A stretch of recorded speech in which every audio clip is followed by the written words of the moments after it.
अभी तक आपने सुना। आज अभी मैं खुद को रोक नहीं पा रहा हूँ। बता सकती हो क्यों? क्यों दिल कर रहा है कि आपके कांपते होठों के पास आए, आपके चेहरे को चूम ले, आपके करीब आए, पर जानते हैं ये हक आपने मुझे नहीं दिया। फिर क्यों इस दिल में आपको पाने के अरमान जाग उठे हैं? क्यों सब जान के आप में खुद को खो देने को दिल कर रहा है? बताओ नंदिनी। उसके ये कहने पर नंदिनी के हाथों के पकड़ रुद्र के शर्ट पर कसने लगी। वो अब खामोश खड़ी थी और घबराई जा रही थी। अब आगे। रुद्र नंदिनी के बहुत करीब खड़ा था। नंदिनी नजरें नीचे किए सहमी सिमटी हुई खड़ी थी। रुद्र उसके चेहरे को पास लेकर आया और उससे बोला, जानता हूँ मैं कि आप इस शादी को नहीं मानती, बस इस शादी को इसलिए निभा रही हैं क्योंकि आपको अपनी रियासत को संभालना है। पर मुझे ये नहीं पता कि मैं ये शादी क्यों नहीं तोड़ रहा हूँ, क्यों इस शादी में रहना चाहता हूँ, इन रिश्ते में रहना चाहता हूँ, क्यों बार बार कदम आप तक आकर रुक जा रहे हैं। मैं जानता हूँ मैं आपकी पसंद नहीं हूँ, पर मेरे दिल को आप पसंद है नंदिनी। उसके ये शब्द सुनकर नंदिनी की झुकी आंखें ऊपर उठ गईं और उसे देखने लगी। बादलों का कड़कना और बरसना अभी तक जारी था। तूफान अभी भी वैसा ही था। नंदिनी के ऐसे देखने पर रुद्र ने आगे कहा, ऐसे मत देखें हमें, क्योंकि आज जो भी मैं कह रहा हूँ वो सच है। हाँ, हमारा दिल आपको पसंद करता है। इन आँखों को आपको देखना अच्छा लगता है। मन आपकी बातों से खुश होता है। आपका उदास चेहरा देखकर उदास होता है। बहुत मुश्किलों से संभाल पाते हैं खुद को जब आप पास होते हैं। बहुत कुछ दफन करके ये दिल बैठा है, पर आज चाहता है सब बोल दे, सब कह दे ये आपसे। नंदिनी, आपको चाहने लगा ये दिल, पसंद करने लगा है और शायद प्यार भी करने लगा है। इसे आपकी आदत हो गई है। ये कहते हुए उसने नंदिनी का हाथ अपने सीने पर रख दिया, जो इस वक्त बहुत जोरों से धड़क रहा था। नंदिनी को उसकी आवाज़ जैसे अपने सीने में महसूस होने लगी थी। वो हाथ हटाना चाहती थी, पर रुद्र ने उसका हाथ बहुत कस के पकड़ रखा था। मत हटाएं, सुकून मिलता है इसे। आप सोच नहीं सकती, जब उस दिन तूफान में आप फंस गई थी, नहीं मिल रही थी, तब हमारी सांसें अटक गई थी। ऐसा लगा जैसे अभी जान निकल जाएगी, पर जब आपको देखा तो जैसे इसमें जान आई। उस दिन जब उन लोगों ने आपको मेरी पत्नी, मंगेतर जो भी समझा, हमने समझने दिया। दिल ही नहीं किया कि मना करें, नहीं किया दिल कि बोल दूं इन्हें कि ये मेरी कुछ नहीं है, क्योंकि शायद इस दिल को पता था आप मेरी कुछ नहीं, बहुत कुछ बन रही हैं। जब पहली बार आपकी आवाज़ झील के किनारे सुना तो दिल बेचैन हो गया। आपकी आंखों को देखा तो उसी में जैसे खो गया, पर जब ये चेहरा सामने आया तो धीरे धीरे मैं जैसे अपना सब खो बैठा। अब तो लगता है जैसे मैं खुद का ही नहीं रहा। रुद्र ये कहते हुए नंदिनी से अपना माथा लगा के खड़ा हो गया। नंदिनी अब उसके इतने करीब होने से घबरा रही थी। उसकी बातें उसे बेचैन कर रही थी। उसने रुद्र से अपना हाथ हटाना चाहा और उससे दूर जाना चाहा, तो रुद्र ने उसकी गर्दन में हाथ डाल के उसे कस के पकड़ लिया और उसकी घबराई हुई आंखों में देखने लगा। नंदिनी के कांपते होठों से टपकते पानी को देखते हुए वो उसके करीब आने लगा। नंदिनी अब बेचैन होने लगी थी। वो खुद को छुड़ाने लगी, पर रुद्र जैसे मदहोश हो गया था। नंदिनी ने उसे धक्का दिया और खुद से दूर कर जाकर बारिश में खड़ी हो गई। रुद्र उसे देखे जा रहा था। नंदिनी ने उससे कहा, खबरदार रुद्र जी, जो आप हमारे करीब आए, हमारे दिल में आपके लिए कुछ नहीं है और न कभी होगा। रुद्र जी, हम सिर्फ आपको अपना अच्छा दोस्त मानते हैं, बस, और कुछ नहीं। मैंने कभी आपके बारे में ऐसा कुछ सोचा ही नहीं और आगे सोचूंगी भी नहीं। मैं बस आपसे एक दोस्त की तरह बात करती हूँ। आपने उसे कुछ और ही समझ लिया। रुद्र जी, आप मेरी बात करने को, हंसने को कुछ गलत ही समझ बैठे हैं। मैं आपसे प्यार नहीं करती हूँ और न कभी कर सकती हूँ, क्योंकि इसके लिए मुझे इजाज़त नहीं है। आप प्लीज़ खुद को रोक लें और चाहे तो किसी और से शादी कर लें। उसके ये बोलने पर रुद्र को गुस्सा आ गया। उसने नंदिनी के पास आकर उसके दोनों बाजुओं को कस के पकड़ लिया और उससे बोला, क्या कहा आपने? मैं किसी और से शादी कर लूं? नंदिनी जी, आप शादी को खेल समझती हैं क्या? जो जब चाहे जिससे कर लो, पर प्लीज़ हमारा ख्याल आप अपने दिल से क्या दिमाग से भी निकाल दें, क्योंकि हम आपके साथ किसी भी रिश्ते में नहीं बंधना चाहते हैं। नंदिनी की बातें सुनकर रुद्र बारिश में आया और उसे पकड़ अपने पास लेकर आया और उससे बोला, आप क्या चाहती हैं नंदिनी? क्या नहीं नंदिनी, इससे हमें मतलब नहीं है। मेरा दिल आपको चाहता है, मेरा दिल आपसे प्यार करता है और वो आपको अपने करीब चाहता है। इससे मुझे मतलब है, मुझे खुद के सुकून से मतलब है। और जो आप ये बोल रही हैं ना कि किसी से शादी कर लो, तो नंदिनी रुद्र सिंघानिया जी, आप भूल रही हैं, मेरी शादी हो रखी है और मेरी पत्नी के होते हुए मैं किसी दूसरी लड़की के साथ रिश्ते बनाने के बारे में सोचूं तो ये गलत है और गलत काम मैं करता नहीं हूँ। इसलिए भूल जाएं कि ऐसा कुछ भी होगा। और यदि आपने ऐसा कहा कि मेरे दिल में ऐसा कुछ नहीं है, तो मेरे लिए तो ये झूठ है। झूठ कहते हैं आपके ये कांपते होठ, क्योंकि सच तो आपकी आंखें, आपका झुका हुआ चेहरा कहता है, जो मेरे पास आने से सिमटता जाता है। और हाँ, कल मैं जा रहा हूँ वापस, तो सोच रहे हैं आपके दिल की धड़कन को थोड़ा सा बेचैन करके जाएं, ताकि आपको पता चले कि आपके दिल में क्या है। ये कहते हुए उसने अचानक से नंदिनी के होठों को चूमने लगा।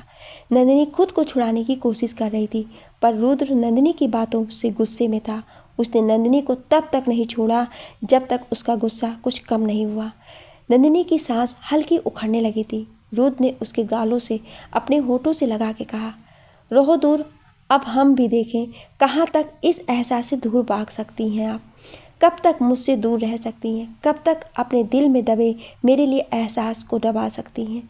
मैं खुद के लिए थोड़ा सुकून लेकर जा रहा हूँ, अगर वहाँ नहीं रह पाया तब वापस आऊँगा। ये बोलकर उसने उसे खुद से दूर किया और बारिश में भीगते हुए उसे देखे जा रही थी।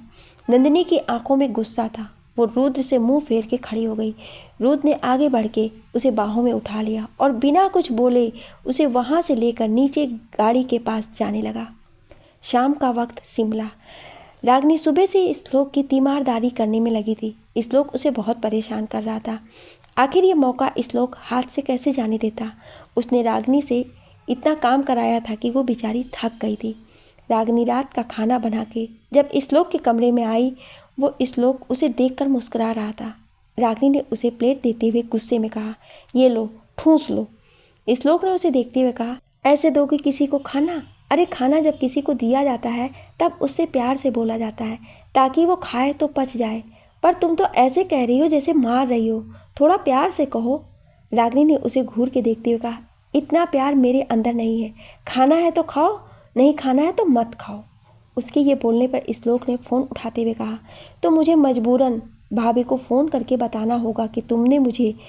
उसने इतना ही कहा था कि तभी रागिनी ने उसे अपने हाथ से रोटी तोड़ के उसके मुंह में डाल दिया।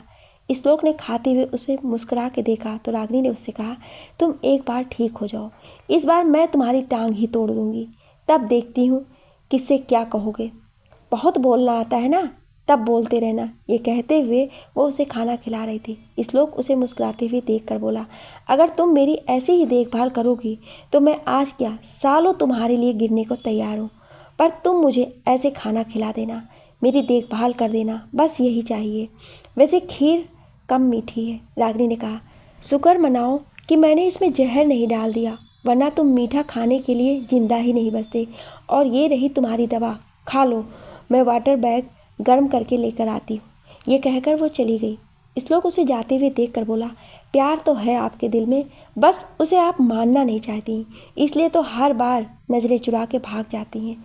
पर मेरा नाम भी श्लोक है, ऐसे तो नहीं जाने देंगे आपको। ये बोलकर वो मुस्कुराने लगा। कुछ देर बाद रागिनी उसके कमरे में आई। देखा तो श्लोक आंखें बंद किए लेटा हुआ था। रागिनी उसके कमरे में आई और दरवाज़ा बंद करके उसके पास आ गई। उसके हाथ में एक कटोरी थी और साथ में गरम पट्टी।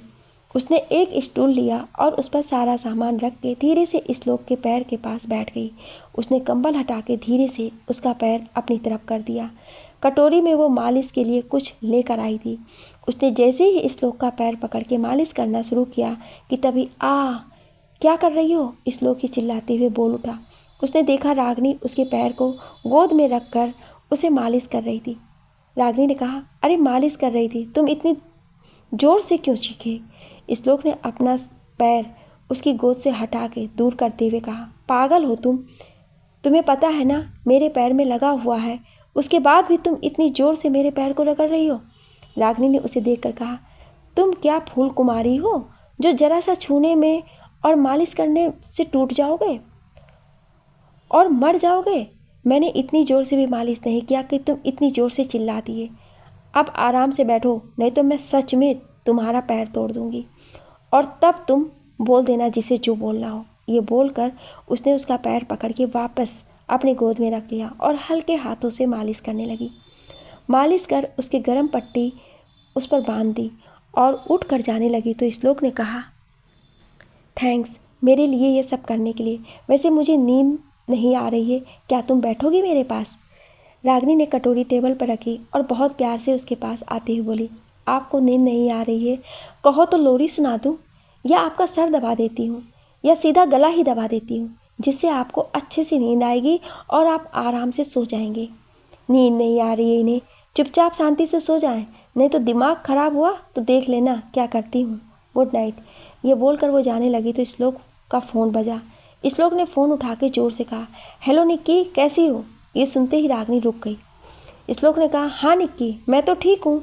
सॉरी बेबी, वो हम आज जा नहीं पाए। बेबी सुनते ही रागिनी की आंखें बड़ी हो गई और उसने पलट के घूर कर श्लोक को देखा। श्लोक आराम से बात करने में बिजी था। रागिनी ने देखा श्लोक बहुत हंस हंस के बात कर रहा था। रागिनी को जब बर्दाश्त नहीं हुआ तो उसने फ़ोन लिया और निक्की से बोली, तुम्हें काम धंधा नहीं है क्या? जब देखो फ़ोन कर देती हो, और इतनी रात में कौन फ़ोन करता है? रखो फ़ोन नीचे। ये बोलकर उसने खुद ही फ़ोन काट दिया। उसने फ़ोन श्लोक के बगल में रखते हुए कहा, और तुम्हें बड़ा बेबी कहना आ रहा है? साइज देखा है तुमने अपनी बेबी का? वो बेबी नहीं, नागिन है जो दूसरों के घर में जहर घोलती है और तुम जैसे पागल बददिमाग लोग उसमें फंसते जाते हैं।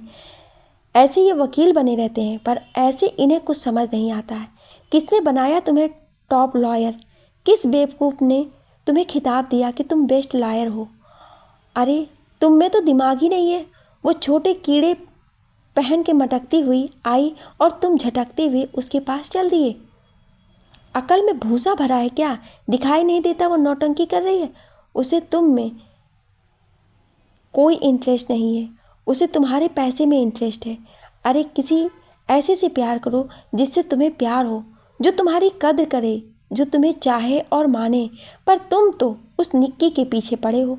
ये कहते हुए रागिनी श्लोक के ऊपर आगे थी। श्लोक ने उसकी कमर पकड़ के उसे लेटा के उसके पास आते हुए बोला, मुझे पता है वो मुझसे प्यार नहीं करती, लेकिन मैंने सोचा जैसे भी ये ठीक है। अब कहाँ से लाऊं वो लड़की जो मुझे प्यार करे, क्योंकि आपसे तो कहकर हार गया, आप मानी ही नहीं। सोचा जो मिल रहा है उससे ही काम चला लूं, पर तुम्हें वो भी बर्दाश्त नहीं हुआ, उससे भी भेजने की लगी। तुम मान नहीं रही हो, किसी और को आने नहीं दे रही हो, तो क्या मैं कुंवारा मरूं? निक्की जैसी है मुझे पसंद है। ये सुनते ही रागिनी ने उसकी कॉलर गुस्से में पकड़ा और उसे करीब लाते हुए बोली, पसंद छोड़ो, तुम उससे मिल के देख लो, मैं तुम्हारी जान ले लूँगी। बड़े आए पसंद करने वाले, देखना है मुझे देखो, किसी और को देखा तो आंखें फोड़ दूंगी तुम्हारी मैं। बड़े आए उसे देखने वाले, प्यार करने वाले। जरा सा इंतज़ार करा नहीं जा रहा है इनसे। प्यार मुझसे करते हैं, शादी उससे करेंगे। श्लोक ने मुस्कुरा के उसे देखते हुए कहा, मैं किसी को नहीं देखूंगा, बस आप एक बार अपने दिल की बात बोल दें, बता दें मुझे प्यार करती हैं या नहीं। अगर नहीं करती हैं तो मैं फिर निक्की के घर रिश्ता भेजूं शादी की।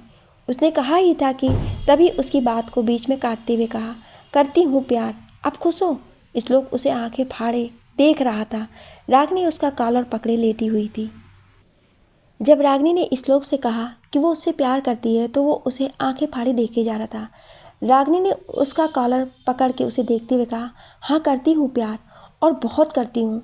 अगर आज के बाद किसी और को देखा तो उसकी जान से पहले तुम्हारी जान ले लूँगी और उस निक्की का मुंह तोड़ दूँगी। अगर वो तुम्हारे आजू बाजू भी नज़र आई तो तुम सिर्फ मेरे हो, समझे या नहीं? ये कहते हुए वो उसे गुस्से में घूरे जा रही थी और श्लोक उसे देखे जा रहा था।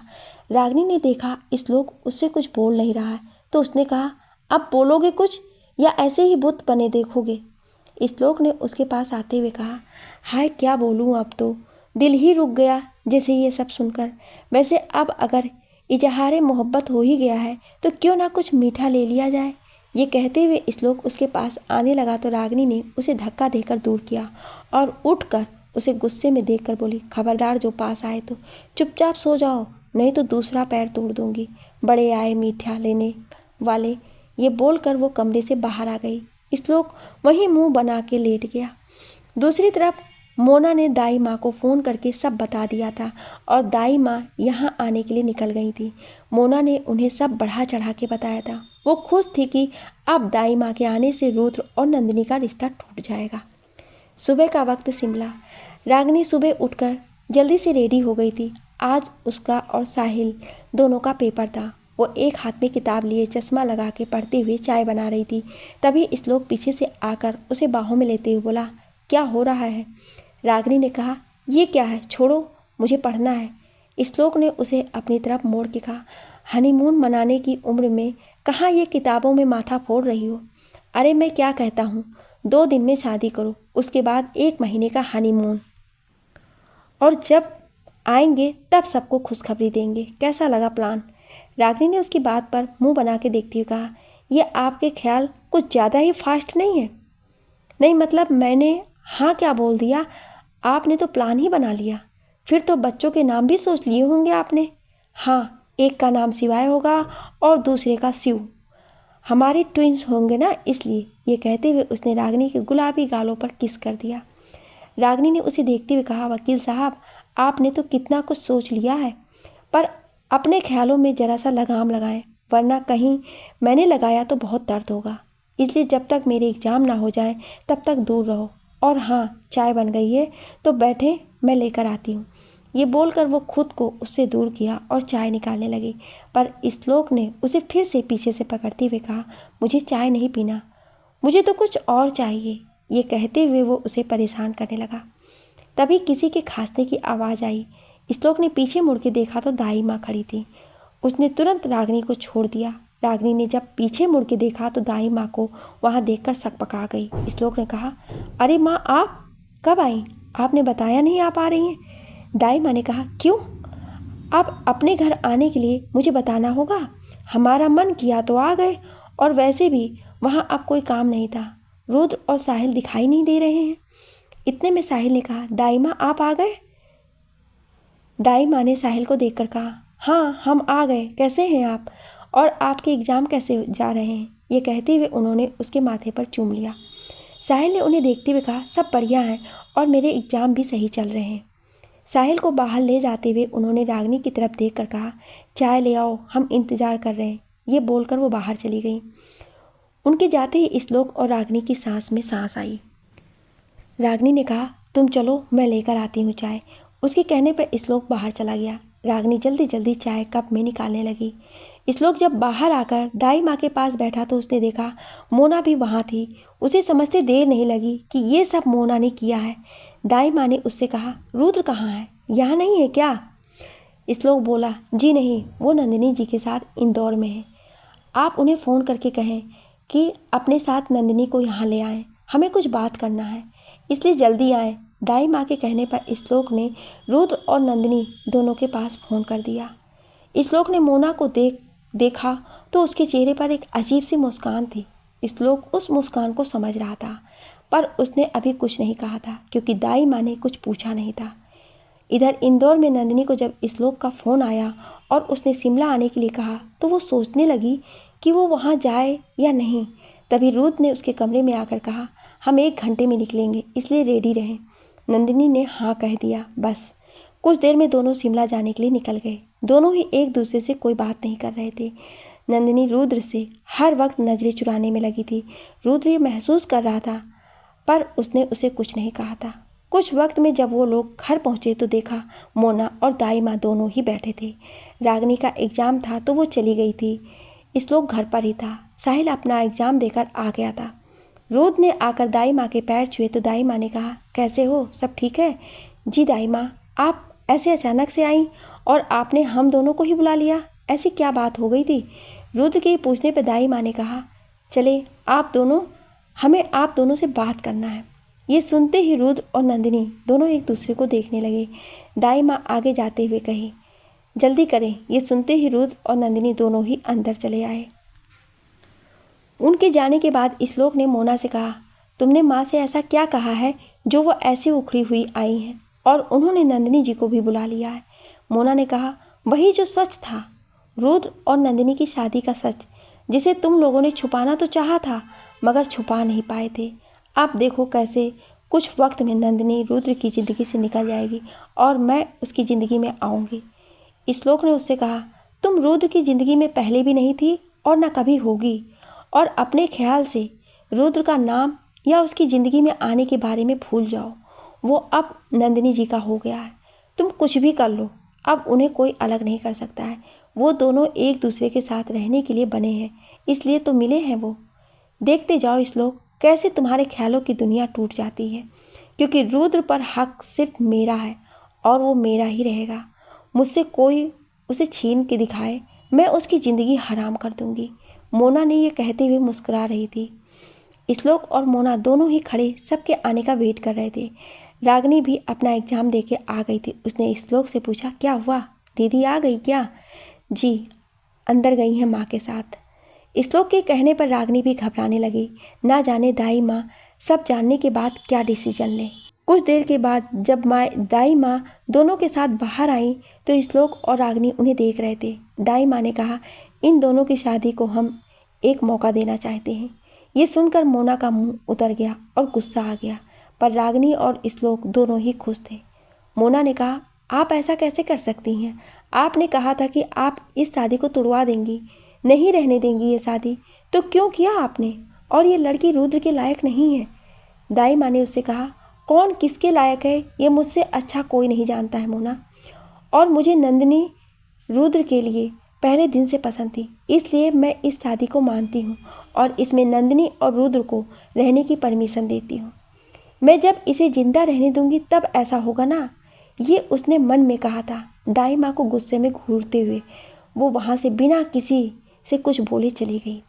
उनके जाने के बाद नंदिनी ने कहा, मैंने आपकी बात मानी है और इसलिए अब आप मेरी बात माने, मुझे यहाँ से जाने दें। मेरी रियासत को और मेरे लोगों को मेरी ज़रूरत है, इसलिए मैं आज ही वापस जाना चाहती हूँ। प्लीज़ दाई माँ, रोकना मत मुझे, मैं रुक नहीं पाऊँगी। उसकी बात पर दाई माँ ने कहा, मैं जानती हूँ तुझे वहाँ बहुत काम है, पर क्या एक दिन रुक नहीं सकती? नंदिनी ने कहा, नहीं दाई माँ, मैं नहीं रुक सकती, प्लीज़ मुझे फोर्स मत करिए, मैं यहाँ नहीं रह पाऊँगी। उसके ऐसे कहने पर दाई माँ ने उसे नहीं रोका और नंदिनी वापस चली गई। रागिनी और श्लोक ऐसे नंदिनी को जाता देखकर बहुत हैरान थे। नंदिनी को आए बस 4 घंटे हुए थे और ऐसे एक रात भी रुके बिना वो वहाँ से चली गई। रात का वक्त, रुद्र का कमरा। रुद्र अपने कमरे में गुस्से में बैठा था और किसी फाइल को देखे जा रहा था। उसके जेहन में सिर्फ नंदिनी थी। तभी श्लोक और रागिनी दोनों ही अंदर आए और उससे बोले, क्या हम कुछ बात कर सकते हैं? रुद्र ने बिना उन दोनों की तरफ देखते हुए कहा, अगर नंदिनी और मुझसे जुड़ी चीज़ है तो हमसे मत पूछना, और ना ये पूछना कि वो क्यों नहीं रुकी और मैंने उन्हें क्यों नहीं रोका। जब उन्हें रुकना ही नहीं था तो हम रोक के क्या करते? वैसे भी उन्हें करना अपने मन की होता है। रागिनी ने उसके सामने बैठते हुए कहा, रुद्र जी, बात क्या है? आखिर क्या हुआ है? कोई बात हुई है क्या दीदी के साथ? कुछ कहा उन्होंने या आपने उनसे कुछ कहा? बताएं तो सही, आखिर आप दोनों के बीच में क्या हुआ है? क्यों दीदी नहीं रुकी और ऐसे चली गई? कोई तो बात होगी ना जिससे दीदी नाराज़ है और चली गई हैं। रुद्र ने उठते हुए कहा, नाराज़ नहीं है वो, खुद को मुझसे दूर कर रही है, नज़रें चुरा रही है, सच को एक्सेप्ट नहीं कर पा रही है। बस जो उनके दिमाग में है वो मान रही है, खुद को बांध रही है। मैंने उनके सामने सब सच रख दिया, अपने दिल का सारा हाल बता दिया, पर उन्होंने बहुत बेरहमी से उसे कुचल दिया और मुझे बोली उन्हें मुझसे प्यार नहीं है। वो इस शादी को सिर्फ अपनी रियासत के लिए रखना चाहती है। बोली उनके दिल में कुछ नहीं है मेरे लिए, वो सिर्फ एक अच्छी दोस्त है हमारी। मैंने उनके हंसने बोलने को प्यार समझ लिया, जैसे मैं तो बेवकूफ़ हूँ, मुझे प्यार और दोस्ती में फ़र्क नहीं पता है, बस वही जानती हैं सब कुछ। रागिनी और श्लोक उसकी बात को सुनकर खामोश एक दूसरे को देख रहे थे। रागिनी ने कहा, उन्होंने कहा तो आप मान गए और चुपचाप छोड़ दिया उन्हें अपने मन का करने के लिए? अरे रुद्र जी, लड़कियां इतनी जल्दी नहीं मानती हैं, और आप तो नंदिनी दीदी के दिल की बात मनवा रहे हैं, जिन्होंने आज तक खुद के दिल की खुद के लिए नहीं सुनी है, दूसरों के लिए सुना है। और उन्हें खुद के लिए क्या चाहिए ये बात उन्हें नहीं पता। ये बात आपको उन्हें बताना होगा और महसूस कराना होगा कि वो आपसे प्यार करती हैं। ऐसे हाथ पे हाथ रखे गुस्से में बैठेंगे तो कुछ नहीं होगा। तो क्या करूं, ज़बरदस्ती करूं? रुद्र के ये बोलने पे श्लोक ने कहा, हाँ करो, वैसे भी सुना नहीं तूने, प्यार और जंग में जब जायज़ है तो तू भी वो सब कर जिससे नंदिनी जी को महसूस हो जाए कि वो भी तुझसे प्यार करती हैं और वो अपनी पूरी ज़िंदगी जीना चाहती हैं। उन दोनों की बात सुनकर रुद्र सोचने लगा और उसे उन दोनों की बात ठीक लगी। पर अभी इस वक्त इंदौर वापस जाने का वक्त रुद्र के पास नहीं था, इसलिए उसने सबके साथ न्यू ईयर में जाने का प्लान बनाया। 1.5 हफ्ते बाद शिमला। रागनी और साहिल दोनों ही के पेपर हो चुके थे और 2 दिन बाद न्यू ईयर था, इसलिए सबने जाने का प्लान बना लिया था। रुद्र भी उन सब के साथ इंदौर जा रहा था। दाइमा उन लोगों के साथ नहीं जा रही थी, उनकी तबीयत थोड़ी ठीक नहीं थी इसलिए, पर उन्होंने बाकी सबको जाने के लिए कहा। सबकी पैकिंग हो गई थी और सब हाल में खड़े दाई माँ से मिल रहे थे। तभी एक आदमी एक लिफाफा लेकर आया। उसने रुद्र से कहा, सर आपके लिए ये आया है। रुद्र ने उसके हाथ से लिफाफा लिया और अपनी जेब में रख लिया। उसने सोचा जाते वक्त गाड़ी में पढ़ लेगा। सब दाई माँ से मिलकर इंदौर के लिए निकल गए। रुद्र ने जब उस लिफाफे को खोल के देखा तो उसमें नंदिनी ने डिवोर्स पेपर भेजा था, जिसे देखकर रुद्र काफ़ी शॉक्ड था। जब रुद्र ने देखा कि लिफाफे में नंदिनी का भेजा हुआ डिवोर्स पेपर है तो उसे गुस्सा आ गया। उसने पेपर्स को अंदर रखा और खुद से बोला, बहुत गलत किया आपने इसे भेज के, मैं अब आपको इस रिश्ते को ख़राब नहीं करने दूंगा। ये कहते हुए वो खिड़की से बाहर देखे जा रहा था। सब कोई कुछ देर में इंदौर में थे। जब रुद्र महल में आया तो उसने देखा कि नंदिनी कहीं नज़र नहीं आ रही थी। रागिनी को देखकर सबने प्रणाम किया। उसने एक नौकर से कहा, दीदी दिखाई नहीं दे रही है, कहाँ है वो? नौकर ने कहा, जी रानी साहिबा तो कारखाने गई हैं, शाम तक आएंगी। ये बोलकर वो उसका सामान लेकर चला गया। ये सुनकर रुद्र ने दूसरे नौकर से कहा, मेरा सामान रानी साहिबा के कमरे में रख दो। ये बोलकर उसने सामान दे दिया। नौकर सामान लेकर चला गया। रुद्र को नंदिनी से मिलना था, पर नंदिनी थी नहीं, इसलिए उसने वेट करना ही जरूरी समझा। रागिनी, श्लोक और साहिल के साथ अंदर चली गई। रुद्र हाल में ही बैठ गया और अपना काम करने लगा। शाम का वक्त, महल। शाम को जब नंदिनी काका के साथ वापस आई तो उसने देखा रागिनी, श्लोक, साहिल और रुद्र हाल में बैठे थे और चाय पी रहे थे। साहिल ने रागिनी को देखा तो दौड़ के उसके पास आया। नंदिनी ने उसे अपनी गोद में उठा के गालों पर चूमते हुए कहा, कैसा है हमारा हीरो? साहिल ने उसे पकड़ते हुए कहा, बहुत अच्छा, आप कैसे हो? नंदिनी उसे लेकर सबके पास आते हुए बोली, मैं भी बहुत अच्छी हूँ। ये कहते हुए वो सबके पास आ गई थी। रागिनी ने उसे देखकर कहा, दीदी कैसे हो? मैंने आपको बहुत मिस किया। ये कहते हुए वो उसके गले लग गई। नंदिनी ने उसे गले लगाए हुए कहा, श्लोक जी के रहने के बाद भी आप हमें मिस कर रही हैं? इस बात पर रागिनी ने उसे देखते हुए कहा, आपकी जगह कोई नहीं ले सकता है, श्लोक जी भी नहीं। उसकी बात सुनकर नंदिनी मुस्कुरा दी। रुद्र नंदिनी को घूरे जा रहा था। नंदिनी के सब के साथ वहीं बैठ गई और बातें करने लगी। रुद्र उठकर कमरे में चला गया। नंदिनी समझ रही थी रुद्र के ऐसे बर्ताव को, पर उसने कुछ बोला नहीं। कुछ देर बात करने के बाद नंदिनी अपने कमरे में चली गई। जब वो कमरे में गई तो कोई भी कमरे में नहीं था। उसने अपना फ़ोन रखा और दरवाज़ा बंद कर अपने से हार उतार के ड्रेसिंग टेबल पर रख दिया और झुमके भी उतार के साइड में रख दी। वो कड़े उतार ही रही थी कि तभी उसकी नज़र आईने पर गई, जिसमें उसने रुद्र को खड़े देखा तो पीछे मुड़ के बोली, आप यहाँ क्या कर रहे हैं? रुद्र ने उसके पास आते हुए कहा, किसके कहने पर आपने डिवोर्स पेपर भेजा? नंदिनी ने वैसे खड़े हुए कहा, मैंने अपनी मर्जी से भेजा है, क्योंकि हमें इस रिश्ते में नहीं रहना है। आप होती कौन है इस रिश्ते को तोड़ने वाली और इसके लिए अकेले फैसले लेने वाली? ये कहते हुए वो नंदिनी के पास आया और उसके सामने खड़े होकर उसकी आंखों में देखने लगा। नंदिनी उससे दूर जाते हुए बोली, मुझे इस रिश्ते को तोड़ने के लिए किसी से पूछने की ज़रूरत नहीं है। मुझे नहीं रहना, इसलिए मैं तोड़ रही हूँ ये रिश्ता। उसके ये कहते ही रुद्र ने उसके दोनों बाजुओं को कस के पकड़ा और दीवार से टिका कर उससे कहा, कोई हक नहीं है आपका इस रिश्ते के लिए फ़ैसला लेने का। और आप अकेले इस रिश्ते में नहीं, मैं भी हूँ। कैसे खुद से आपने ये सोच लिया कि मैं आपको तलाक दूंगा और आपको जाने दूंगा? इतना आसान नहीं है रानी साहिबा जी रुद्र सिंघानिया जी की ज़िंदगी से जाना। मैं आपकी रियासत नहीं जिसे आप कोई फ़ैसला सुना दूंगी और वो चुपचाप आपका फ़ैसला मान ले। मैं रुद्र सिंघानिया हूँ, मैं सिर्फ ऑर्डर देते हूँ, सुनने की आदत नहीं है मुझे। नंदिनी ने उसका हाथ हटाने की कोशिश करते हुए कहा, मैं आपको फ़ैसला नहीं सुना रही हूँ, मैं बस जो चाहती हूँ वो बता रही हूँ। मैं आपके साथ नहीं रहना चाहती हूँ, इसलिए ये भेजा है, आप साइन कर दें बस। रुद्र उसके पास आकर उससे बोला, बस और कुछ नहीं? पर मुझे चाहिए, आपको डिवोर्स चाहिए ना मुझे, तो मुझे भी कुछ चाहिए। फिर आप कागज़ टुकड़ा मुझसे साइन करा के ले जाना, बोल देंगी। नंदिनी ने घबरा के देखते हुए कहा, क्या चाहिए?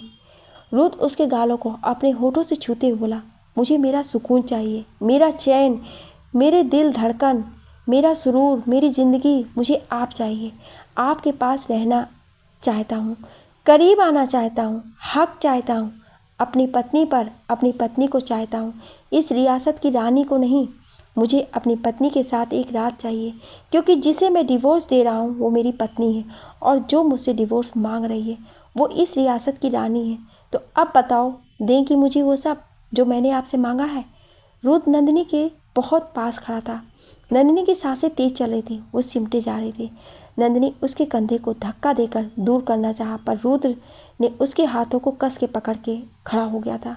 नंदिनी ने उससे कहा, छोड़े मुझे पहले वो सब दें जो मैंने मांगा है, उसके बाद ही कुछ सुनूंगा। डिवोर्स चाहिए ना, तो दे मुझे मेरी मांगी हुई चीज़ें। रुद्र कहते हुए उसके चेहरे को देखे जा रहा था। नंदिनी ने अपनी नज़रें चुरा के कहा, क्यों ज़बरदस्ती कर रहे हैं आप? जब मैं नहीं रहना चाहती हूँ आपके साथ तो क्यों ये सब कर रहे हैं? छोड़े मुझे और जाएं यहाँ से। रुद्र ने उसे कमर से पकड़ के अपने पास लाया तो नंदिनी सिहर उठी। तभी एक ठंडी हवा उन दोनों को आकर छू गई। रुद्र ने कहा, प्यार नहीं करती आप, पर पास आने से घबरा जाती हैं क्यों? प्यार नहीं करती, पर मेरे कहने से पहले सब जान जाती हैं क्यों? कैसे?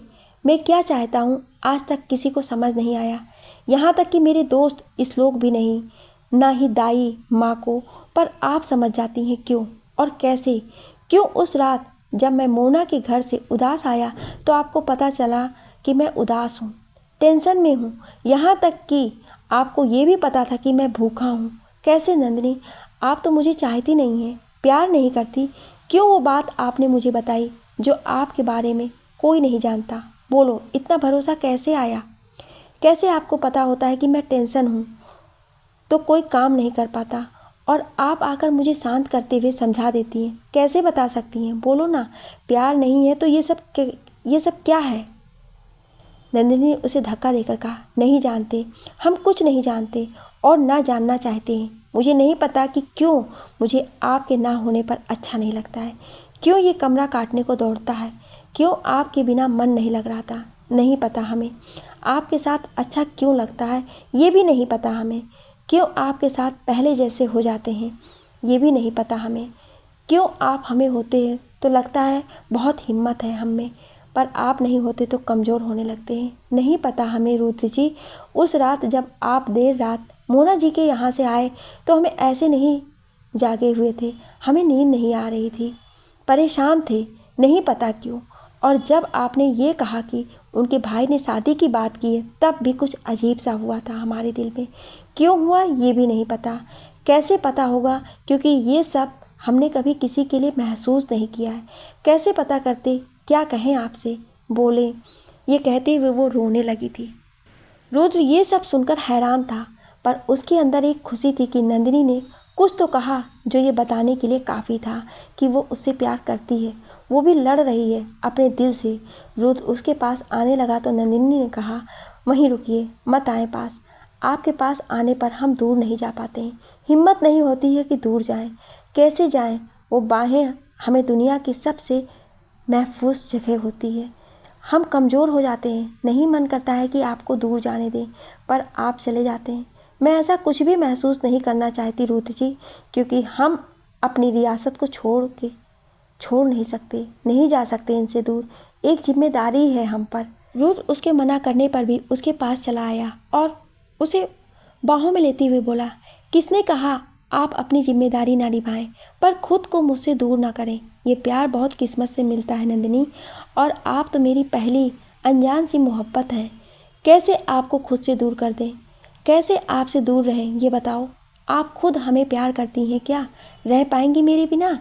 ये प्यार ही तो है जो आप मेरे ना रहने पर बेचैन रहती हैं, मुझे समझ जाती हैं, मुझे पाकर खुश हो जाती हैं। इसे खुद से दूर करोगी तो ना खुद शांत रहोगी, ना मुझे रहने दोगी। मैं आपके बिना नहीं रह सकता। नंदिनी ने उसके बाहों में खड़े हुए कहा, पर मैं यहाँ से नहीं जा सकती। कोई नहीं, हम यहाँ आकर रह लेंगे। रुद्र ने उसे गले लगाए हुए कहा। नंदिनी उसे कस के पकड़ते हुए कहा, मुझे प्यार करना नहीं आता है, मैं अपनी रियासत को किसी कीमत पर नहीं छोड़ सकती। रुद्र ने उसके चेहरे को अपने दोनों हाथों में लेते हुए कहा, कोई नहीं, हम सिखा देंगे, और आपको कभी कोई भी आपकी रियासत से दूर नहीं करेगा, ना आपको उसे छोड़ के शिमला आने के लिए कहेगा। आपकी सारी जिम्मेदारी को मैं आपके साथ मिलकर पूरा करूंगा, कभी भी आपको कोई परेशानी नहीं होने दूंगा। ये कहते हुए उसने उसके भीगे हुए चेहरे को देखा।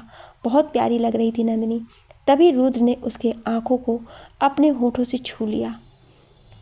नंदिनी ने उसके शर्ट की बाजू को कस के पकड़ लिया। वो नंदिनी के होठों के करीब आने लगा तो नंदिनी घबरा के उससे दूर जाने लगी, पर रुद्र ने उसके साड़ी के पल्लू पकड़ के रोक दिया और उसके पास आकर उसे पीछे से पकड़ते हुए कहा, जिंदगी को बहुत है ज़रूरत तेरी, पड़ गई है इसे अब तो आदत तेरी। रुद्र ने उसके चेहरे को अपनी तरफ किया और उसके चेहरे को पकड़ के उसके कांपते होठों को अपने होठों से शांत कर दिया। आज रुद्र को उसका प्यार और दिल की शांति मिली थी, और नंदिनी को भी अपना प्यार, उसका साथ मिला था। दोनों की अधूरी जिंदगी पूरी हो चुकी थी, लेकिन अभी कोई था जो इनकी इस ज़िंदगी में तूफान लाने वाला था, और वो थी मोना। शिमला बैठी मोना दाई माँ के कहने पर कि वो रुद्र और नंदिनी के रिश्ते के लिए मान गई हैं, तब से उसके दिमाग में गुस्सा भर आया था। उसे जब अपने आदमी से पता चला कि दाई माँ अकेली है तो उसने अपने आदमी से बोलकर उन्हें उठा लेने को कहा, पर रुद्र के घर जाकर उन्हें ला पाना नामुमकिन था। इसलिए वो सही वक्त देख रहा था, और वो वक्त उसे मिला जब शाम को दाई माँ मंदिर गई। वहीं से उसने उन्हें किडनैप कर लिया और मोना के पास ले आया। जब दाई माँ की आंखें खुली तो उन्होंने खुद को बंधा हुआ पाया और सामने मोना को नशे की हालत में गुस्से में बैठे देखा। उन्होंने उसे देखते हुए कहा, ये सब क्या है? तुमने मुझे ऐसे क्यों बांध रखा है? तुम पागल हो गई हो, खोलो मुझे। मोना ने उसकी बात सुनकर शराब की बोतल को फर्श पर फेंकते हुए कहा, चुप कर बुढ़िया, अरे तुझे तो मैं 1 मिनट में मार डालती, पर ना जाने क्यों रुद्र ने तुझे सर पर बैठा रखा है, वरना तेरी जैसी 2 कौड़ी की दाई की मेरे सामने क्या औकात है। तूने मुझे रिजेक्ट किया उस नंदिनी के लिए? आखिर क्या है उसमें ऐसा जो तुझे इतना पसंद आया? और तू होती है कौन मुझे मोना को रिजेक्ट करने वाली? अब तुझे पता चलेगा कि जब मोना को कोई रिजेक्ट करता है तो क्या होता है, पर उससे पहले मैं उस नंदिनी को मारूंगी, यहाँ यहीं बुला के। और ये बोल ही रही थी कि तभी उसका भाई आ गया। उसने दाई माँ को बंधा हुआ देखा तो उससे बोला, मोना ये क्या कर रही हो तुम? रुद्र को पता चला तो तुम सोच भी नहीं सकती वो क्या हश्र करेगा तुम्हारा। इन्हें जल्दी से खोलो और जाने दो। ये बोलकर वो खोलने जाने लगा दाई माँ को, पर मोना ने उसका हाथ पकड़ के रोकते हुए कहा, नहीं, इसे कोई नहीं खोलेगा। मैं इसके ज़रिए उस नंदिनी को यहाँ बुलवाऊंगी, अपने रुद्र से शादी करूँगी और फिर इस बुढ़िया को और उस नंदिनी को मारूंगी, इसलिए इसे यहीं रहने होगा। उसके भाई उसे समझा रहा था, पर उसने उसकी एक नहीं सुनी। जब उसके भाई ने उसे गुस्से में एक थप्पड़ मारा तो मोना गुस्से में आ गई। उसके भाई ने कहा, तुम्हारे पागलपन में तुम्हारा दिमाग खराब हो गया, तुम्हें ये तक समझ नहीं आ रहा है कि तुम किस मुसीबत को अपने गले लगा रही हो। मैंने तुम्हें हमेशा समझाया कि अकल से काम लो और बात को समझो, पर तुमने हर बार बेवकूफ़ी की, और मैं अब तुम्हारी बेवकूफ़ी में तुम्हारा साथ नहीं दे सकता, इसलिए चुपचाप दाई माँ को जाने दो। ये बोलकर वो दाई माँ को खोलने लगा, पर तभी उसके सर पर एक जोरदार वार हुआ। उसने जब पीछे मुड़ के देखा तो मोना गुस्से में आग बबूला हुए हाथ में मोटा सा राड लिए खड़ी थी। उसने एक और वार कर उसे सर पर किया, जिससे वो वहीं गिर गया और मर गया। दाई माँ ने ये देख कर उससे कहा, तुमने अपने भाई को ही मार डाला? कैसी बहन हो तुम? अरे वो सगा भाई था तुम्हारा, तुम ऐसा कैसे कर सकती हो? चुप कर। मेरे रास्ते में जो भी आया उसे मैं आज छोड़ने वाली नहीं हूँ, चाहे वो कोई भी हो। ये कहते हुए वो अपने मरे भाई को देखे जा रही थी। सुबह का वक्त महल। नंदिनी नहा के अपने गीले बालों को झटक रही थी। उसका पानी जब रुद्र के चेहरे पे जा रहे थे, रुद्र की नींद खुली तो उसने सूरज की रोशनी में नंदिनी को देखा तो खो सा गया। वो धीरे से उठा और उसके पास आकर उसको पकड़ते हुए बोला, वैसे आप मुझे उकसा रही हैं। मैंने क्या किया? मैंने तो आपको परेशान भी नहीं किया। ये कहते हुए वो उसकी तरफ मुड़ के उसे देखने लगी तो रुद्र ने उसके गीले बालों को कान के पीछे करते हुए कहा, अब आपको कुछ करने की क्या ज़रूरत है जब आपका चेहरा इतना कुछ कर देता है। वैसे आधी सुबह आपको यूं देखकर अच्छी हो गई, अब बाकी आपको आगे देख के हो जाएगी और न्यू ईयर भी अच्छा हो जाएगा अगर आप कुछ इन गुलाबी होठों से दे दें तो। नंदिनी ने उससे कहा, छोड़े हमें, अभी कोई आ गया ना तो पता चलेगा।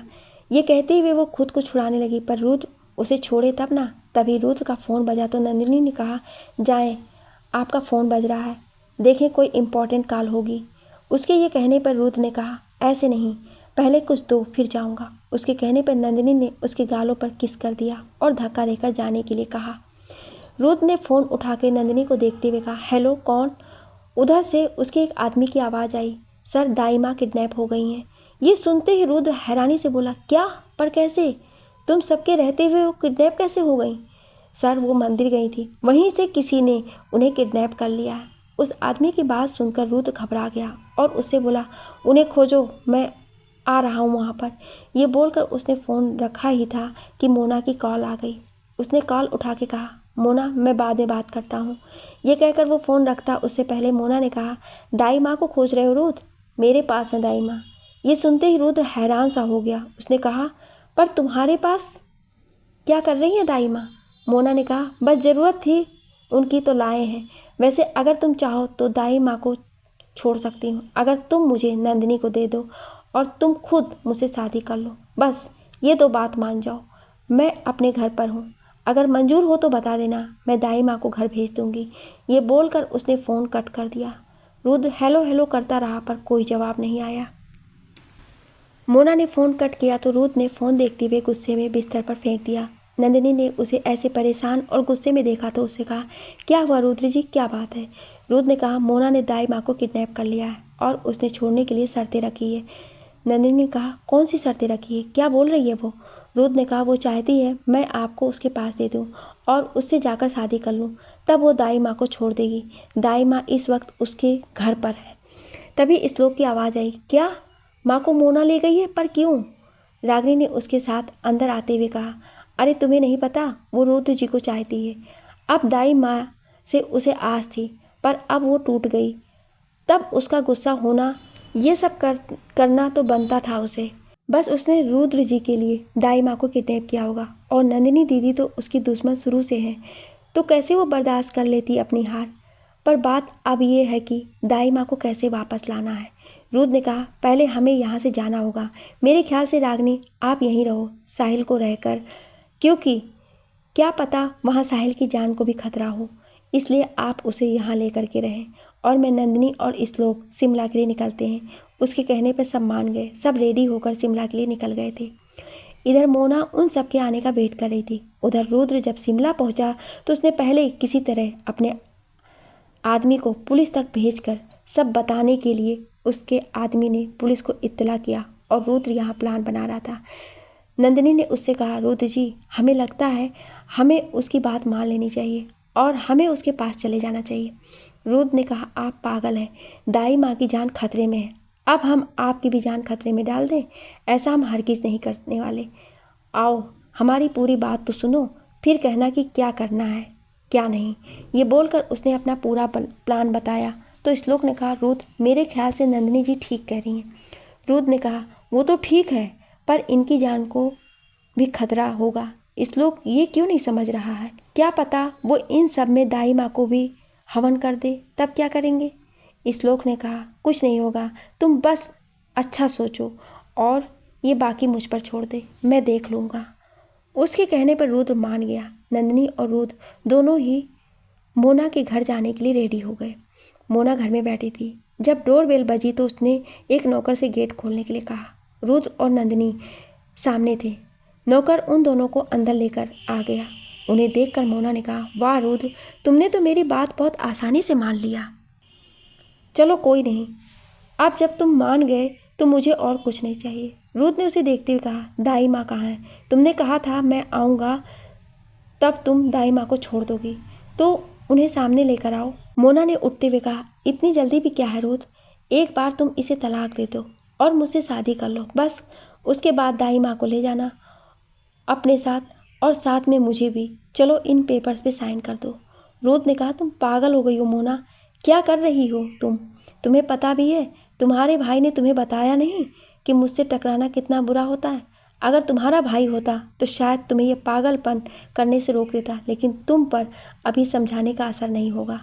मोना ने हंसते हुए कहा, उन्होंने भी बहुत कोशिश किया पर मैंने उन्हें शांत कर दिया। अब वो कभी नहीं बोल सकते, इसलिए उनकी बात छोड़ो तुम।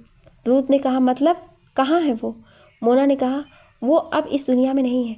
वो मेरी बात नहीं मान रहे थे। मैंने उन्हें मना किया, दाई माँ को मत छोड़ो, पर वो तो तुमसे डर के उन्हें आज़ाद करने वाले थे। वो मुझे समझाने लगे पर मुझे उनकी बकवास नहीं सुनना था, इसलिए मार डाला। अब तुम इस लड़की को जिंदा रखना चाहते हो तो जल्दी से पेपर्स पे साइन करो और इसे तलाक देकर मुझसे शादी करो, फिर मैं उस बुढ़िया को छोड़ दूंगी। अब जल्दी करो। नंदिनी ने उससे कहा, तुम कैसी बहन हो, तुमने अपने भाई को मार डाला? अरे वो इतना प्यार करता था और तुम उसे मार डाली? कैसी बहन हो तुम मोना?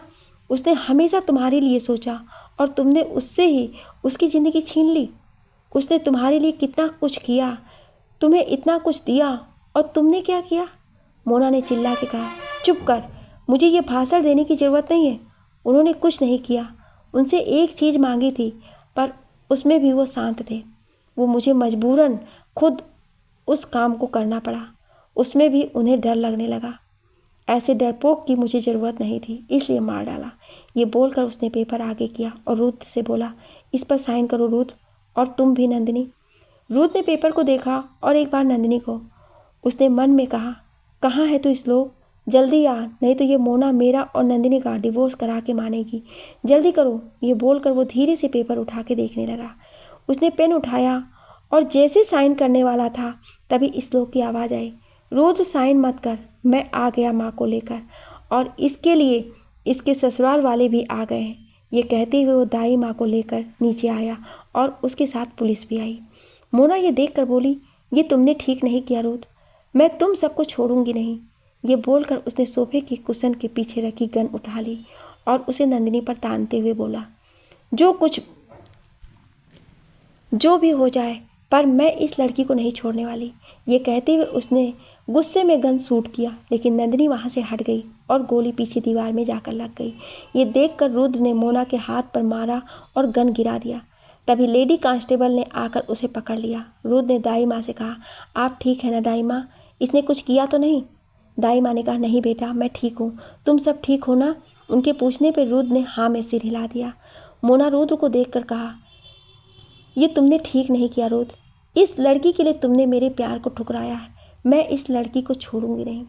रुद्र ने पुलिस से कहा, ले जाएं इन्हें और जितने भी केस बनते हैं सब लगाएं, इन्होंने खुद कबूल किया है सब, जो आपको इसमें मिल जाएगा। उसने अपने जेब से निकाल के अपना फ़ोन दिया जिसमें उसने सारी रिकॉर्डिंग किया था। पुलिस उस फ़ोन को और मोना को लेकर चली गई। रुद्र भी दाई माँ को सबके साथ लेकर घर आ गया। अब सब कुछ ठीक था। मोना अपनी जगह पर पहुंच गई थी। रुद्र और नंदिनी को एक दूसरे का साथ मिल गया था, पर अभी रागिनी और श्लोक एक नहीं हुए थे। उनका अभी मिलना बाकी था। 1 महीने बाद शिमला। दाई माँ ने रागिनी और श्लोक के रिश्ते को भी अपना लिया था, इसलिए उन्होंने उन दोनों की जल्द से जल्द शादी करने की सोच ली थी। आज रागिनी और श्लोक की सगाई थी और कल शादी थी, इसलिए अब किसी के पास भी वक्त नहीं था। रागिनी ने तो अपनी साड़ियाँ और शादी में सारा मार्केट खरीद लिया था। उसने इंदौर और शिमला की कहीं भी मार्केट नहीं छोड़ी थी। जितनी उसने तैयारी की थी उतनी तो किसी ने नहीं किया था। शादी इंदौर से हो रही थी, वैसे ही जैसे राजघराने में होती थी। महल जो दुल्हन से भी ज़्यादा सजाया गया था। और इस बीच रुद्र और नंदिनी दोनों ही अलग थे, क्योंकि रुद्र महल से कुछ दूरी पर बने नंदिनी और रागिनी के पापा के फार्म हाउस पर थे। सारे बाराती वहीं रुके थे। रुद्र को नंदिनी से मिलने का मौका ही नहीं मिल पा रहा था। बेचारे की हालत खराब थी, पर करता भी क्या, काम जो इतना था। इधर नंदिनी एक एक काम खुद खड़े होकर देख रही थी। रागिनी के गहने से लेकर कपड़े तक उसने खुद खड़े होकर देख कर लिया था। उसने कोई कमी नहीं छोड़ी थी उसकी शादी में। बनारस से साड़ी आई थी, राजस्थान से लहंगे आए थे, और भी ना जाने कहाँ से क्या मंगवाया था। जैसे शादी उसके पिता ने उन दोनों के लिए सोचा था, वैसी ही शादी वो रागिनी के लिए करवा रही थी। नंदिनी खड़ी होकर बाहर के स्टेज को सजा रही थी गुलाब से कि तभी रागिनी ने आकर कहा, दीदी मैं अभी 1 घंटे में आ जाऊंगी, तब तक मेकअप वाली आ जाएगी। बस गई आई। ये बोलकर वो बिना कुछ सुने बस वो भाग गई। नंदिनी उसे आवाज़ देती रही, पर उसने सुना ही नहीं। नंदिनी वापस से काम में लग गई। रागिनी अपने पापा के फार्म हाउस पर पहुंची तो उसे सामने ही दाई माँ दिख गई। उसने जाकर उनका हाथ पकड़ा और उनसे बोली, चलें, मुझे आपसे और रुद्र जी से बहुत इम्पॉर्टेंट बात करनी है, चलें जल्दी से। ये बोलकर वो दाई माँ को अपने साथ ले आई। रुद्र भी उसे अंदर मिल गया। उसने रुद्र से कहा, जीजा जी चले, कुछ काम है। ये बोलकर वो उसे भी अपने साथ ले गई। जब वो उन दोनों को कमरे में लेकर आई तो रुद्र ने कहा, क्या हुआ रागिनी, ऐसे क्यों लेकर आई हो तुम हमें? रागिनी ने कहा, वो इसलिए क्योंकि मुझे आप दोनों से बहुत ज़रूरी बात करना था। दाई माँ ने कहा, क्या हुआ, सब ठीक है ना, कोई बात तो नहीं हुई? रागिनी ने कहा, नहीं माँ, कुछ नहीं हुआ, बस हमें ये बोल रहे थे क्यों ना मेरे साथ दीदी और जीजा जी की वापस से शादी करा दी जाए। अब देखें, इन दोनों की शादी ऐसी हुई कि दीदी तो अपनी शादी को एंजॉय भी नहीं कर पाई। इसलिए मैं चाहती हूँ जितनी रस्में मेरी शादी में हो उनकी भी उतनी हो, और उनकी शादी भी एक बार धूमधाम से हो, जिसमें वो अपनी शादी को एंजॉय कर सकें। क्या बोलते हैं आप? दाई माँ ने कहा, हाँ बोल तो तुम सही रही हो रागिनी, इन दोनों की शादी तो मुझे भी ऐसे पसंद नहीं आई। मैं कितने धूमधाम से इन दोनों की शादी कराना चाहती थी। अब जब तुमने कहा है तो फिर ठीक है, आज नंदिनी की भी सगाई कर देते हैं और कल अपने दोनों बेटे की बारात ले आते हैं।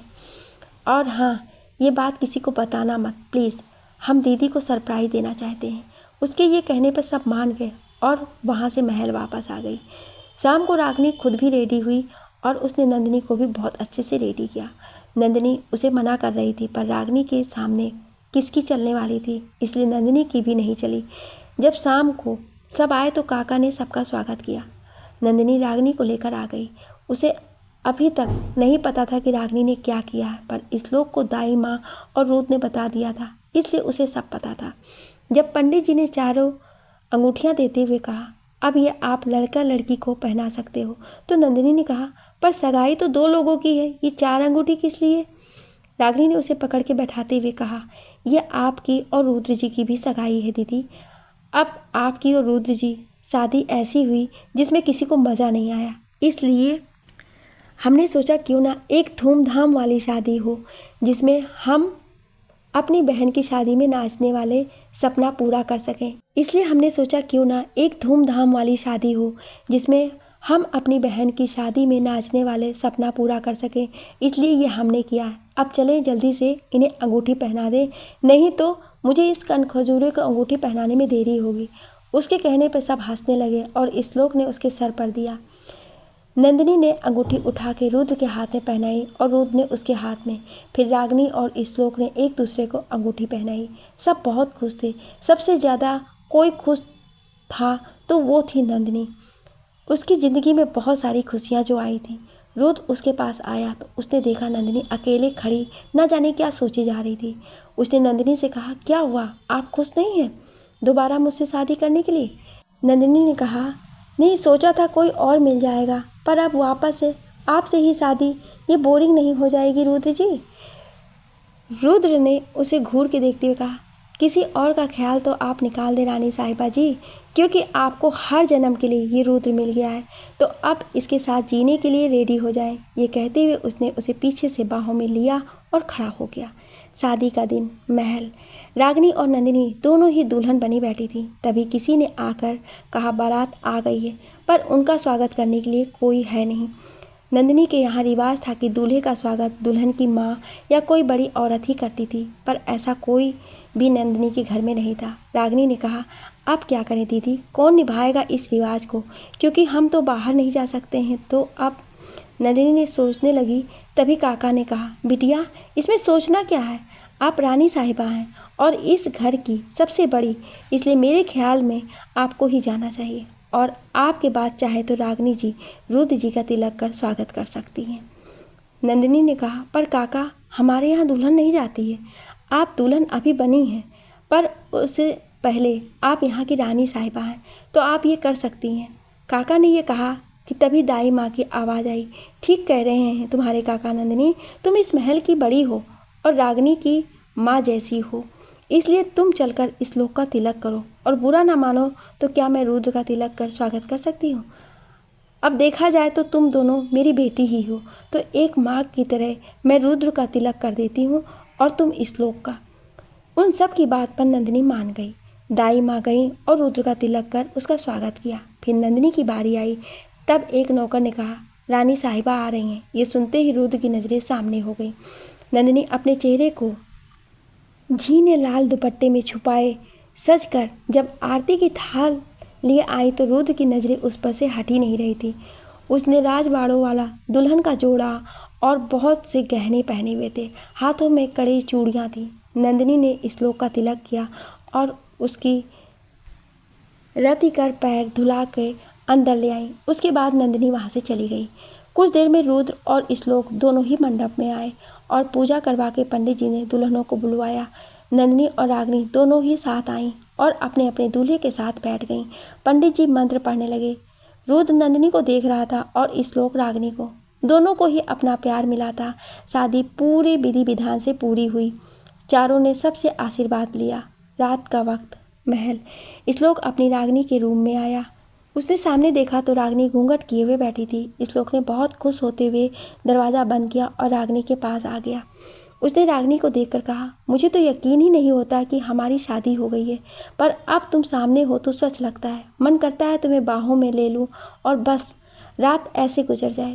ये बोलकर उसने जब घूंघट उठाया तो सामने एक पुतला रखा और रागिनी वहाँ नहीं थी। तभी उसे हंसने की आवाज़ आई। उसने साइड में देखा तो रागिनी खड़ी हंस रही थी। रागिनी ने उसे देखते हुए कहा, ले लो बाहों में और गुजार लो रात, किसने मना किया है, इसके साथ तुम्हारी जोड़ी भी बहुत अच्छी लगेगी।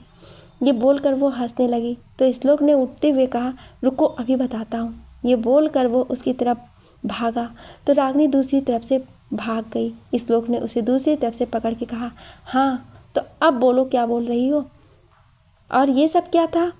रागिनी ने उसे देखते हुए कहा, बस आपको थोड़ा तंग कर रहे थे। श्लोक ने उसे पास लाते हुए कहा, तो हम भी तंग कर लें।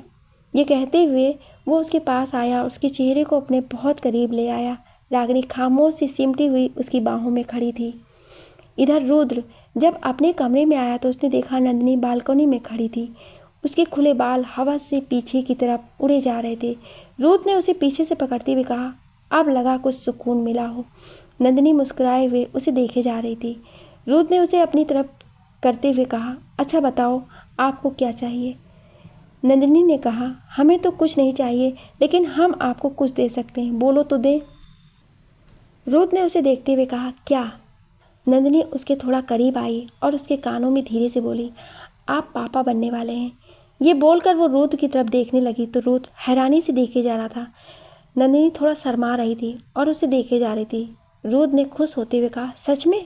हाँ, आज सुबह ही रिपोर्ट आई, सोचा आपको सबसे पहले बता दें। उसके ये कहते ही रुद्र ने उसे बाहों में उठा लिया और उसे बोला, थैंक यू ये खुशी मुझे देने के लिए और ख़ुद को मेरी ज़िंदगी में लाने के लिए। शुक्रिया मेरी रानी साहिबा। ये कहते हुए रुद्र बहुत खुश था और उसकी बाहों में नंदिनी। दोनों को प्यार के साथ सुकून मिल गया था। आप सभी लोगों का इस कहानी को इतना प्यार देने के लिए बहुत बहुत धन्यवाद। लिखने और बोलने में कोई त्रुटि हुई हो उसके लिए क्षमा प्रार्थी हूँ। आपको ये कहानी कैसी लगी हमें कमेंट करके ज़रूर बताएं और ऐसी इंटरेस्टिंग कहानियाँ सुनने के लिए हमारे चैनल को सब्सक्राइब ज़रूर करें। Thank you.